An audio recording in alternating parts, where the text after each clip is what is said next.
ఒక మనిషి ఆహారం లేకుండా 30-40 రోజులు నీళ్లతో బతికేయచ్చు. ఆ నీళ్లు కూడా లేకపోతే 3-4 రోజులు బతకచ్చు.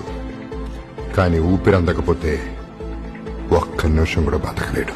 100 రూపాయలకి ఫుల్ మీల్స్, 50 రూపాయలకి వాటర్ బాటిల్ కొన్నట్టు ఇలా ఢిల్లీ, ఉత్తరాఖండ్ లాగా 500 రూపాయలు పెట్టి ఆక్సిజన్ కొనుక్కుని పీల్చుకుని బతకాలి. అలా కొనుక్కునే స్తోమత లేని వాళ్ళు తల్లిదండ్రులతో సహా ప్రాణాలు వదులుకోవాలి. మరి దానికి సొల్యూషన్ ఏంటి సార్? వృక్షో రక్షతి రక్షితః. ఒక మనిషి ఒక రోజు బ్రతకాలంటే 7 చెట్లు ప్రొడ్యూస్ చేసే ఆక్సిజన్ అవసరం. మన ఇండియాలో ఒక మనిషికి 7 చెట్లున్నాయి.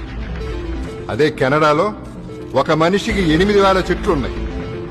ఒకే ఇంట్లో 10-12 మంది ఉంటే 100 చెట్లు నాటాలి. అది కష్టం సార్. ఏంటి కష్టం? ఒక్కసారి ఆ తిమ్మక్కను చూడండి.